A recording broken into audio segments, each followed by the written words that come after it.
Well, hello and welcome to Covestro Live. On today's episode, we'll discuss the urgent issue of plastic pollution. This is a challenge that affects our environment, our oceans, and our communities worldwide. So join us as we explore the innovative solutions and practical steps to make a positive change.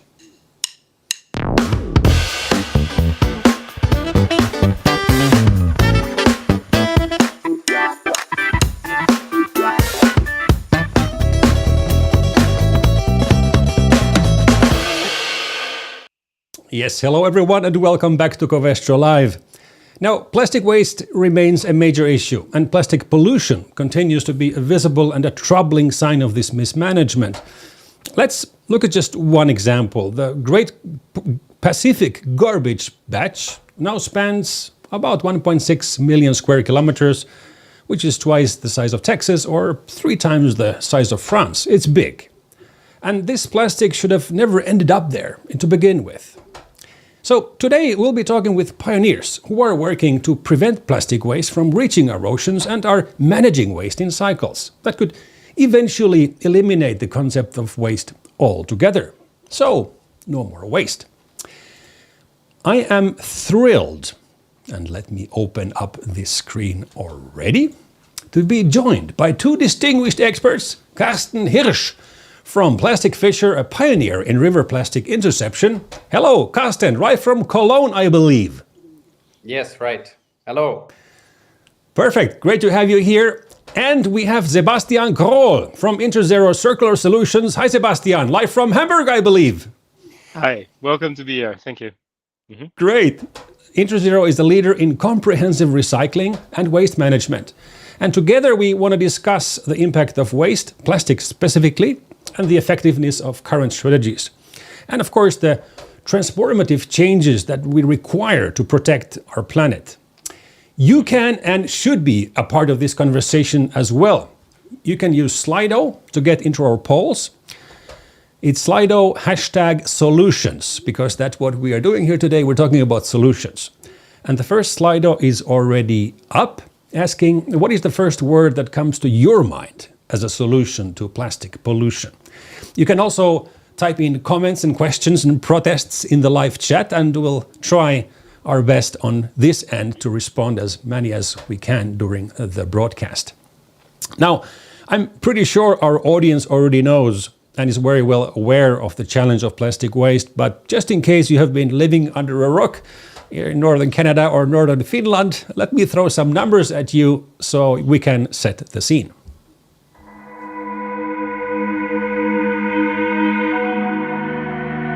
Litter in the sea and on land. A frightening, but at the same time familiar picture. 4.9 billion tons of used plastic ended up as garbage in landfills and the environment between 1950 and 2015. If nothing is done, another 1.3 billion tons could be added by 2040. The main cause for our waste issue lies on land and in our hands.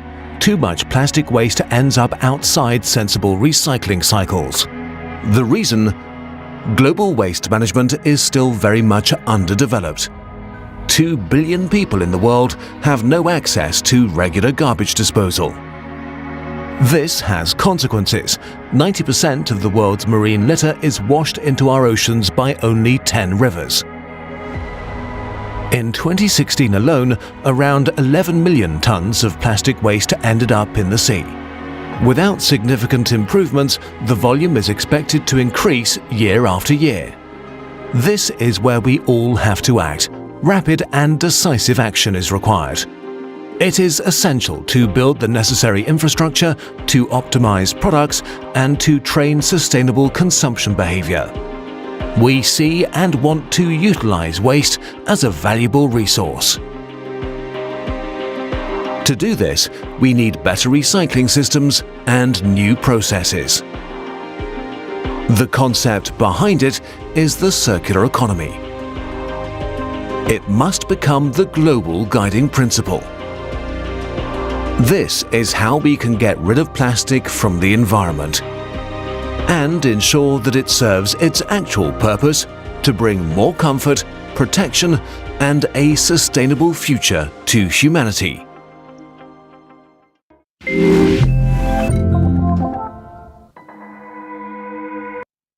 Okay, there we got some numbers, and the numbers I think are pretty impressive. And let's dive into the topic, because both of your organizations, Karsten and Sebastiaan, are known for their innovative approaches to combat plastic pollution. Karsten may be preventing it to get into the stream in the first place, and Sebastiaan, you are making it useful and go in circles, which I think is fascinating. So Karsten, let's start with you. Can you share how Plastic Fischer's river barriers have made a difference, and how do you see the next steps? Yeah, when I founded the company with friends around 5 years ago, there was no company in the world addressing ocean plastic in rivers already, and we were very surprised by that fact. So we couldn't find any company when doing our research on the internet that was focusing on rivers, and we thought it seems to come from here. 5 years later, you brought the statistics in this video. We know that the vast majority of ocean plastic is actually coming from the rivers. And for us, it was to take it one step earlier and address the material before it is in the ocean, where it is also sinking to the bottom, where it is breaking down into microplastic. So we wanted to catch it earlier than that. And we understood the rivers as kind of the bottleneck and the last resort before it is escaping into the vast oceans. Our idea was, so we thought the information we had back then was that a vast majority of this pollution is actually coming from Asia. So we wanted to develop a solution on the ground and make sure it is low cost, and with this also scalable, because we were aware that the pollution is actually or the challenge is actually huge. And so we came up with a very simple idea, a swimming barrier that can be built anywhere in the world, and that stops the vast majority of river plastic before it can go into the oceans. And the idea was to being able to build it on the ground very quickly, very cost efficient, and also to repair it very easily in place of operation. So we don't need any German engineers or any spare parts from Europe to manufacture or repair these barriers. And they are super simple, but they do the job very efficiently, especially if we take a look into how much money we invest to build these barriers and how much plastic it actually can stop. So I think this was a good start to develop this technology, but then also we need to manage the material properly and make sure it's not ending up in the oceans or the environment and landfills again. And that's where we come in and also manage the waste. So the river barriers are the tools that we use to address plastic that has already entered the waterways.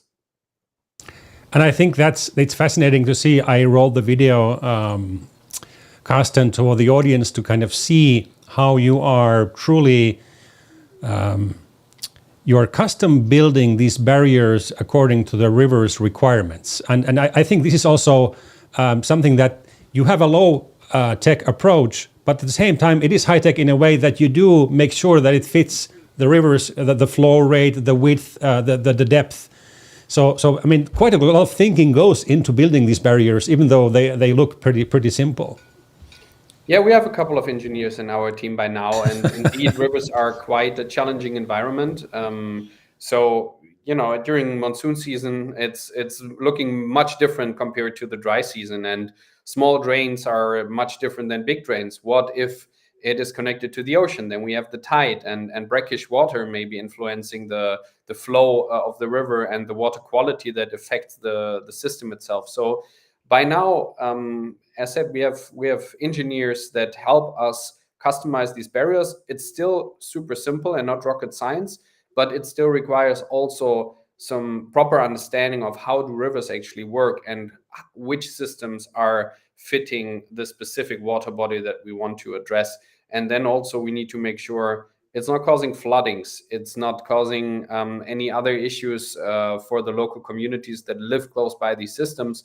And that's why I think Plastic Fischer's expertise here is really helpful, that we built over the last 5 years to understand the challenges that come and the responsibilities that come with deploying such a simple system and stopping waste, and addressing that, reliably. That's great. I love that. And it's sometimes a lot of thinking is required to end up in simplicity. So even though it looks simple, it may not be as simple actually to make it happen, make it reality, and make it work for sustainably. And I think this is where you have done a tremendously good job. Sebastiaan, maybe you could talk a little bit about Interzero's recycling solutions. I mean, you are very holistically looking at waste management, and maybe you can talk a little bit about what Interzero makes it different from other waste management companies, and what innovations do you see are transforming waste management? And before you start, let me run this video from Interzero, which talks about collaboration, because I think this is quite nicely encompassing your mission to move the World Earth Overshoot Day. So let me run this because I think it nicely encompasses it. Whether it's our planet or the basketball court, there's only one. Whether it's our planet or the basketball court, there's only one playing field on which we move. That's why we're working together towards the goal of pushing the Earth Overshoot Day back even further. Already today, thanks to our digital circular solutions and innovative plastic recycling, we're moving this day back by 7 minutes 16. With each step, every movement, and every partnership, climate protection becomes a team sport. Let's move the date. So, Sebastiaan, do you play basketball? No, I'm way too short for that. Unfortunately, you couldn't see me, but believe me, I don't have the size for that, even though I'm Dutch. No, I think it's nice of you to have played in the video. I think it answers the question already a little bit. I get asked the question very often is like, how do you contribute to circularity? What are the innovations? What are new things? And the interesting part is the audience always expects you to come around the corner and come with fancy new chemical processes and great places and plants who do miraculous things which have never been seen before. And the true answer is that's not what makes a difference. What actually makes a difference is that we as Interzero, we actually do circular economy since somewhat over 50 and 60 years now, 58 to be quite precise, and that we use the entire workforce and every day which we have to enable circularity for others. And that's what really makes the difference. People sometimes have a tendency to forget that we're not an average company who has a purpose like building cars, etc., and a nice paper set aside to it and how we want to help the environment or whatever. But we actually put everything which we have at work to make circularity a reality by doing this. Now, obviously, we also have innovative teams, right? Don't get me wrong. You still need them. We have a great team working on textiles, for example. Textiles, not the topic of today, but one of the biggest unmanaged waste streams, one of the biggest pollution problems set aside from plastics. Terrible. We have a big team of people working on chemical recycling, pioneering partially what needs to be done to enable that, also with company like your own. But what really makes the difference seriously is that we put every man and mouse which we have in this company at work to make circularity a reality, rather than just talking about it like the way it is in many other companies sometimes, as I feel. Yeah. And I put the Slido commentary already up. Recycling seems to be the top of mind next to circularity for this question. And yes, I think it requires quite a holistic mindset to make the world go around and materials go around. Without that's not possible. The other topic which is often connected with circular economy and waste management is the economic and the social challenges connected with that topic. So if we think about economic viability of recycling, which is a topic we often see, how do you make it work economically? Maybe Sebastiaan can continue talking about that. How is Interzero addressing the economic viability of recycling, especially when we have recycled materials sometimes which can be more expensive than new ones? And absolutely, and I think it's a very, very good question. And again, I hope I'm going to answer by something which many people don't expect, namely by saying something which is very, very simple. First thing is you need to realize that circular economy or circularity is a team effort. Okay, you need many people contributing to the target for it to make it work. And let me give you a specific example, and also goes back to what Karsten does together with his endeavor. People don't realize that when you want to do circular economy or recycling, the first thing which you need to assure is that you get access to what you need to recycle. Now, people, and that's what makes me think of Plastic Fischer, people sometimes don't realize in what of a privileged situation we live here back in Europe, or far more also in Germany, where there is a system outside of the door. You have 3 garbage cans. It gives you an indication on where to put the waste. And it also enables recycling because you need to separate the waste properly to be able to recycle it, right? And now you don't need to go far, and sometimes you don't even need to go outside of the European Union, and you don't have these systems anymore, but you have one bag, and this one bag is enough for recycling to come to its end, because you either need to sort it, it's too expensive, it doesn't make sense, and if you go outside of the European Union, you very quickly get to areas where recycling becomes impossible because you don't have access. And so what is our first step to economic viability? And people always think that I'm going to say something very complicated. Is exactly that. What we make sure is that we have collection points, that we have simple things which make sure that we get the stuff at the right place, hopefully a little bit sorted, because that's the absolute prerequisite to making recycling and circular economy possible. And obviously down the lane, you need other things, right? You need intelligent logistics, you need plants, like our sorting plants are capable of doing this, but that's the first prerequisite. And that's actually what we try to do at scale, is to give access to large scale take back systems. And I'm sure that Karsten can adhere to that, because it's the missing of these take back systems which causes the problem in the first place elsewhere. There's one last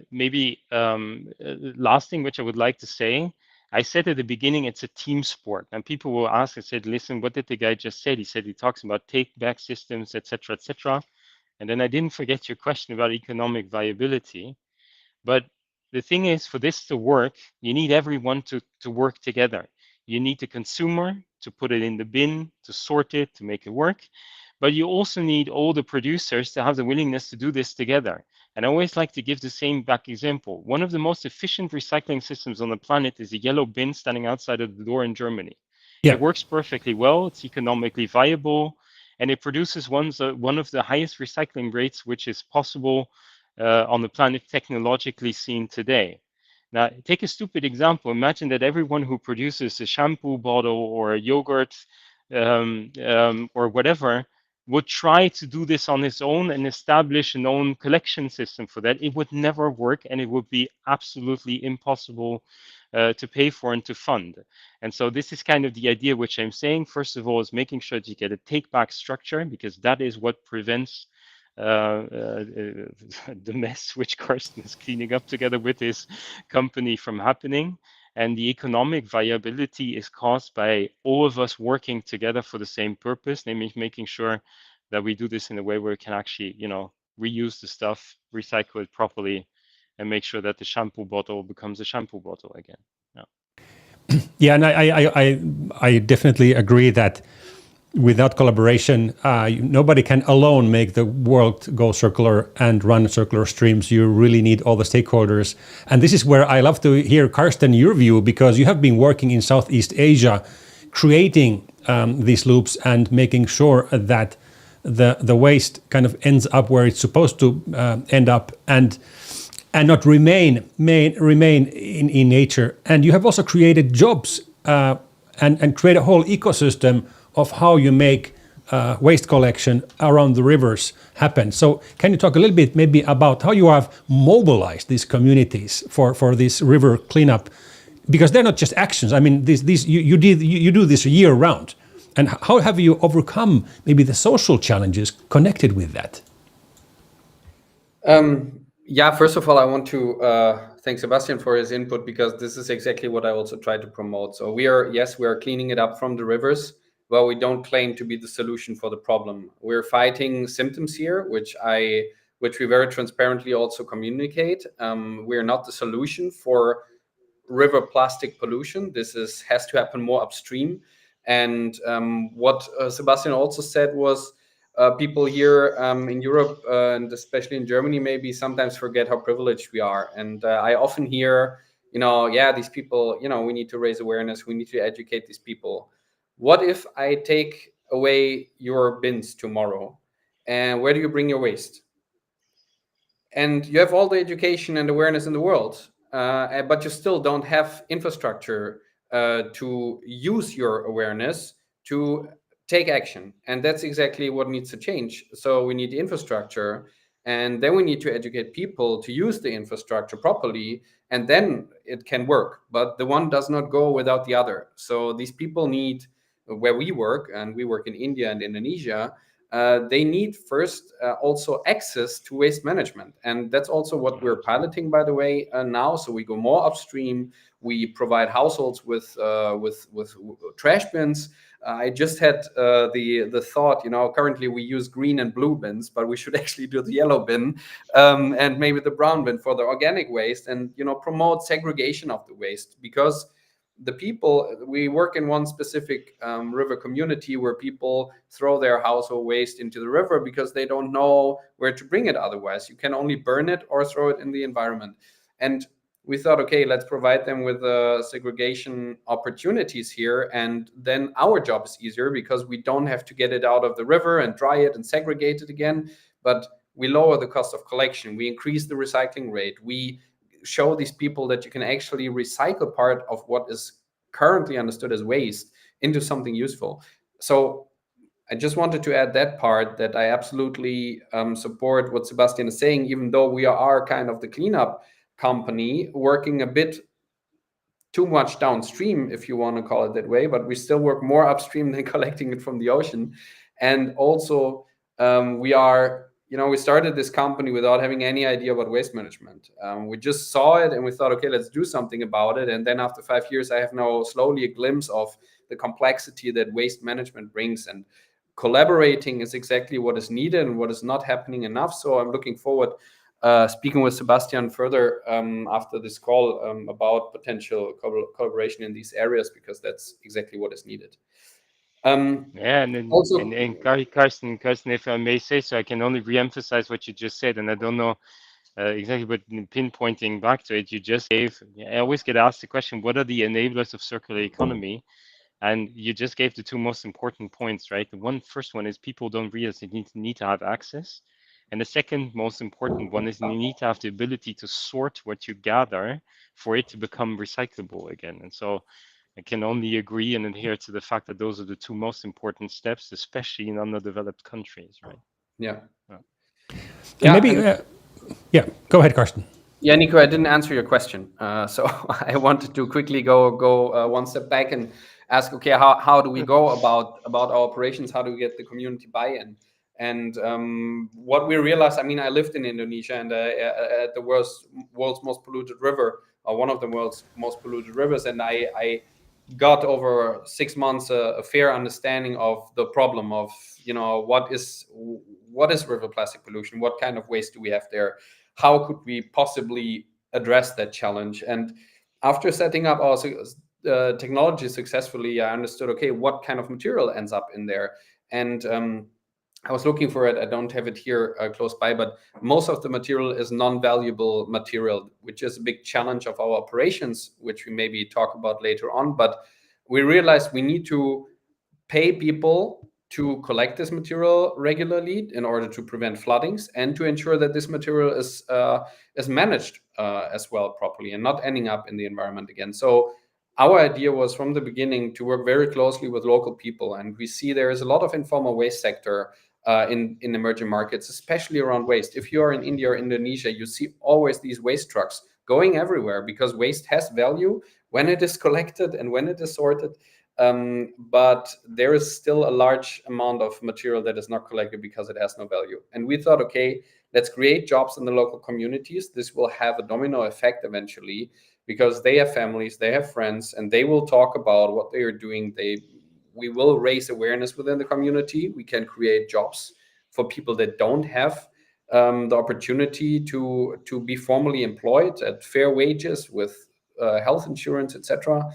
And I think by treating our people well, and by doing a good job and not just a cleanup and going again, but really being there, working there for years, every day, cleaning things up, trying to improve the status quo, we get this credibility and the respect from the local people that are willing to support. And when we started piloting our very first household collection, there were so many people that wanted to be part of that household collection pilot that we were starting, that the police had to come and calm down the masses of people that were coming to also be part of that pilot, which showed there is interest in having access to waste management. And that's great. And that's,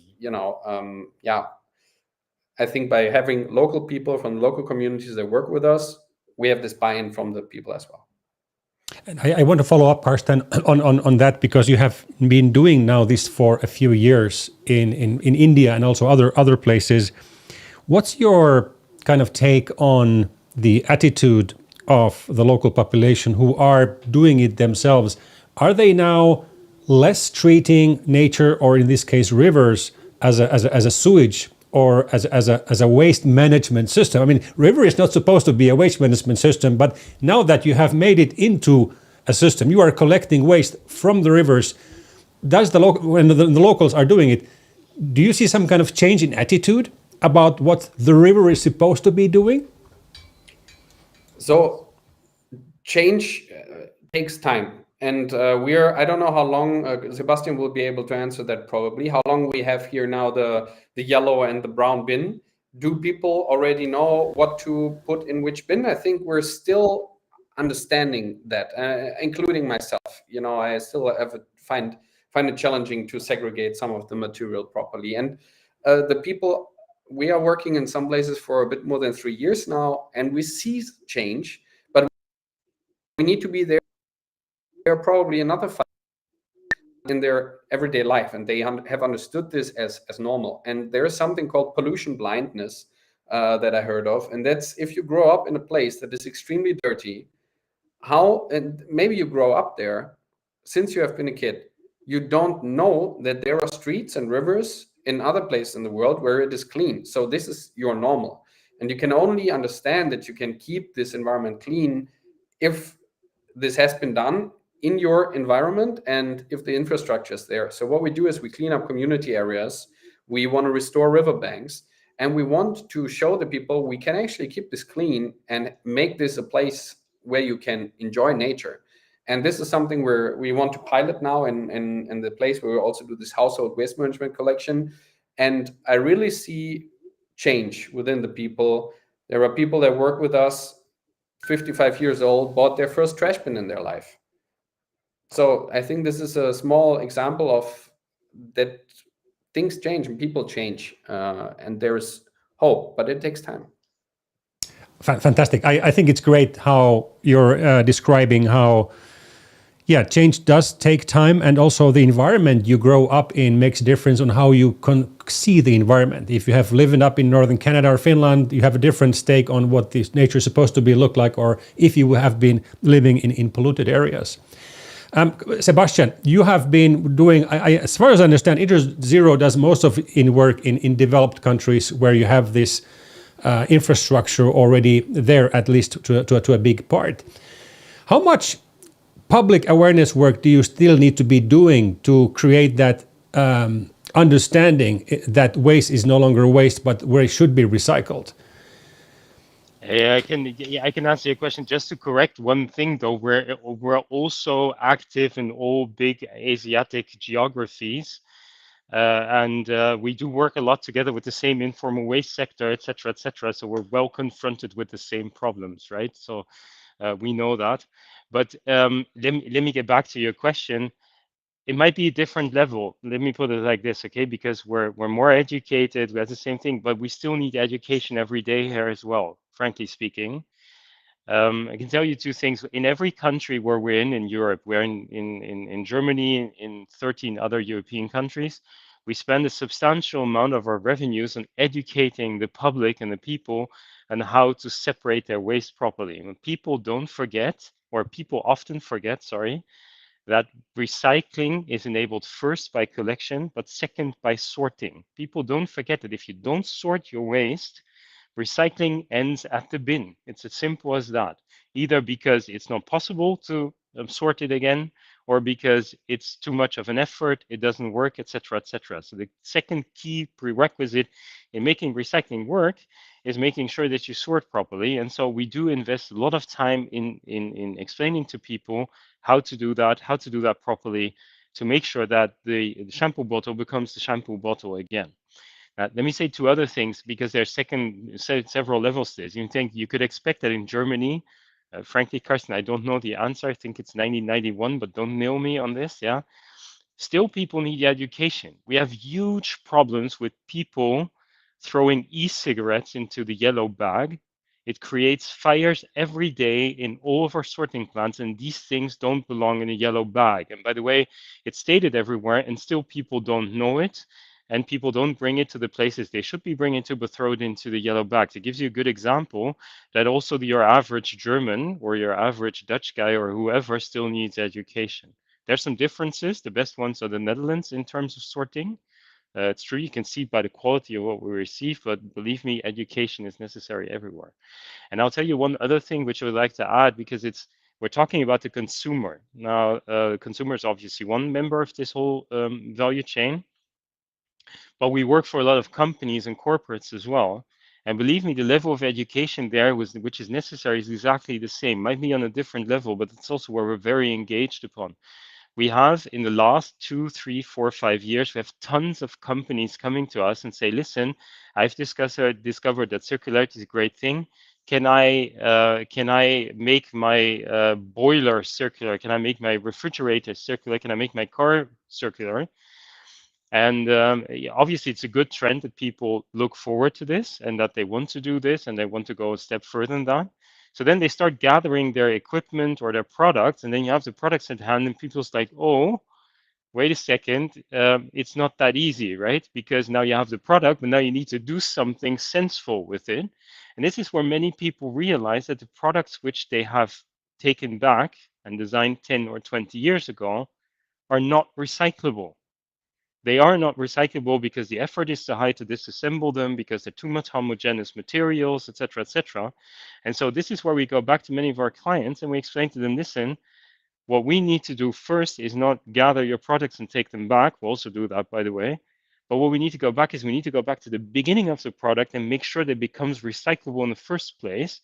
And this is where we do a lot of education, so to say, in corporate level. We actually try to show people, enable, and help people on how to make their products recyclable, or even better, by the way, repairable in the first place, because many of the products of today's producers, unfortunately, aren't. Yeah, thanks. Maybe Nico, I may just quickly add on that, because go ahead. I also we're often asked, like, why do you bring so much of the collected material to co-processing, so incineration and energy use of the material? And that's because it is not the material we collect is not designed in a circular way.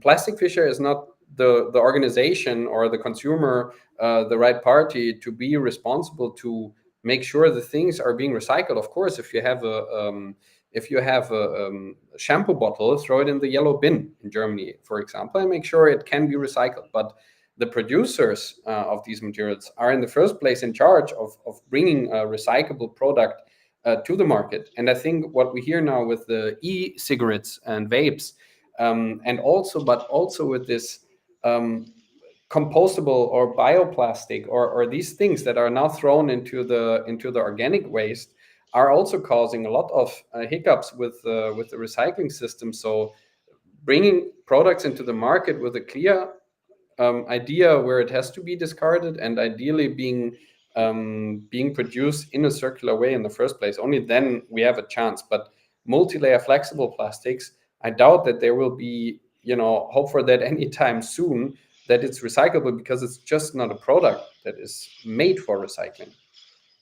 Yeah, thanks, Karsten. And actually, you now are talking about not only educating people about how to recycle and kind of where to recycle these streams, but also how to design for circularity to begin with, which is a big topic. I know. Actually, I talked to some of our developers here in United States who showed me this example. I can show it to you. This is an automotive headlamp, which typically has consisted of several parts and several materials in the past. Now it is possible to produce a complete automotive headlamp using only polycarbonate, so mono-material. And the latest innovation, very recent, is that you're able to produce this headlight only not using adhesives. So this is laser welded material. So there's only really just one material out of this material, which is pretty insane if you think about the requirements and complexity of engineering plastics. It's amazing what companies can do. And of course, we are doing this as Covestro to help our customers to improve and to ease up the recyclability of then the afterlife. So this headlamp could become a laptop cover at some point, and it may have began its life as a I don't know, a McDonald's or any burger joint waste oils to make pommes frites. So, but Nico, what can be done? So what? Yeah, but that's what I wanted to pinpoint to is I think you've got a very, very good example of what is paramount in recycling. Is the simpler the product, the more mono material a product is, the better it becomes, and the more likely it is that it will have a second life. And I think that's a very, very good example, which I have at hand there.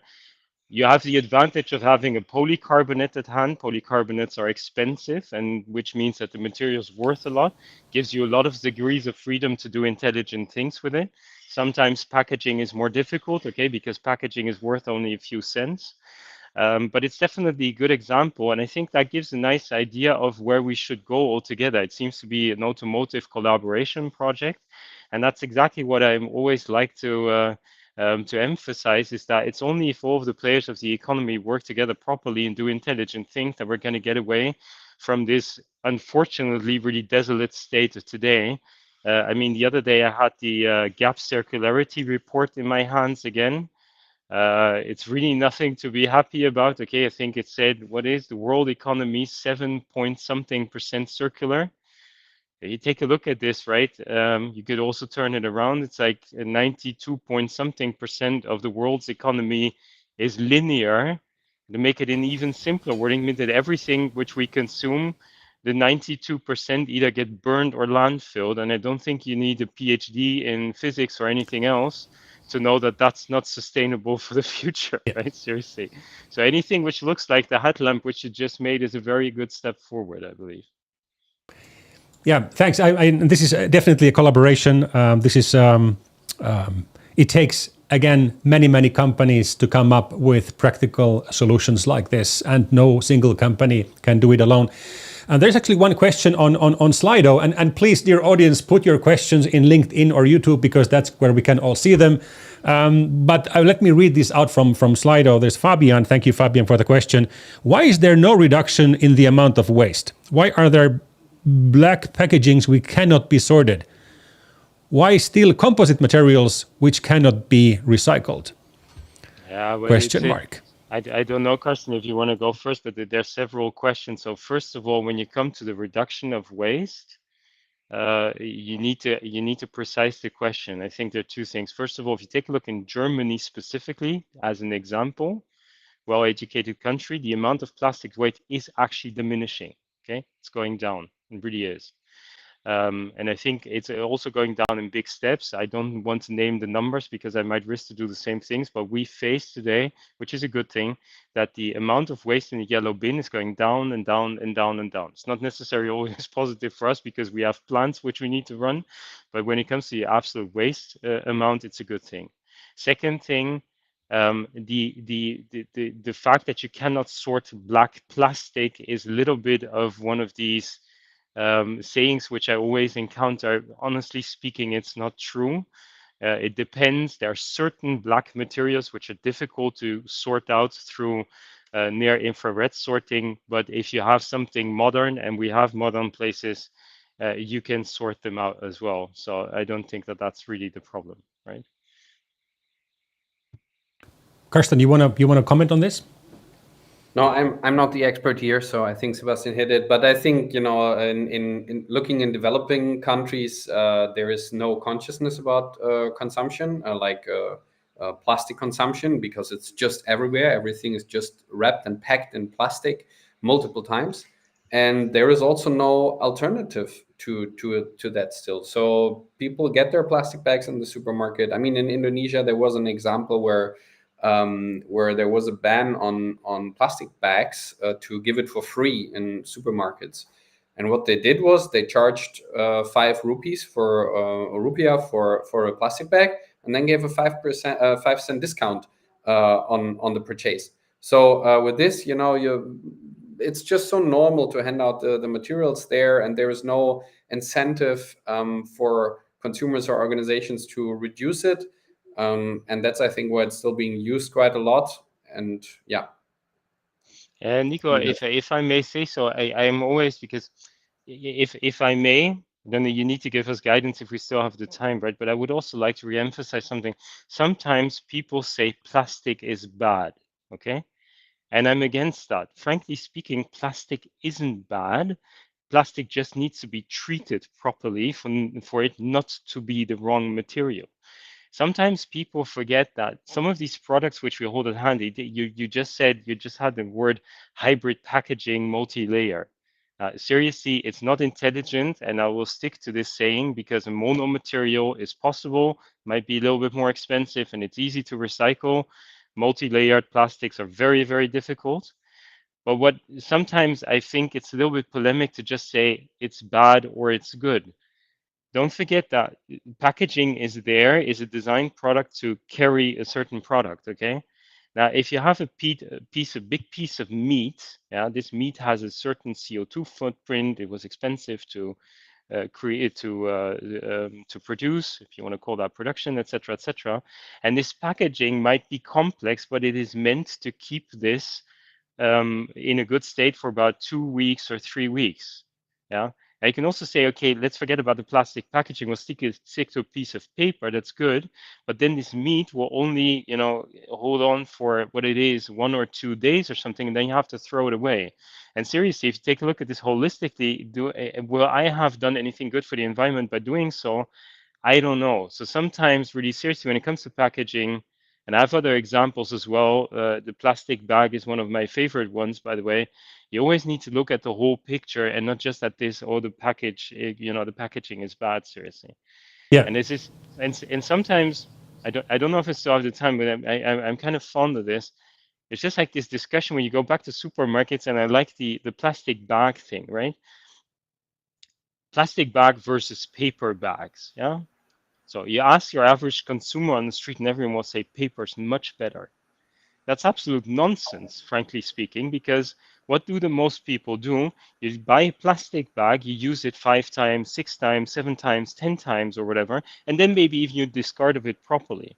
Unfortunately, these paper bags, they're fragile. They're used often for 1 time or 2 times. And then when you take a look at the overall picture, it didn't make sense to use a paper bag instead of a plastic bag. The plastic bag might well, it depends on what it is and how big, etc., but it might well have been better. And so seriously, sometimes I think the consumer also gets fooled into doing things which are not necessarily always better. Yeah, thanks, Karsten. I think pointing that out, that often plastics enable sustainable living, and you just have to make sure that it's used the right way and the proper way, and then you get very, very sustainable output out of using plastics for sure. Not only obviously plastic bags, which, by the way, here in the United States you still see a lot of plastics bags in use, but they are reused more and more and more time again. So I definitely see the value also in real life. Yes, so thank you very much, gentlemen, for your time to discuss with our audience on recycling and circular economy and the plastics challenge. Definitely an honor for us to host you guys, and thank you very much for tuning in today. Thank you very much for the invitation. And dear audience, thanks you for tuning in for today. Take care of yourself and your environment, and see you again next time.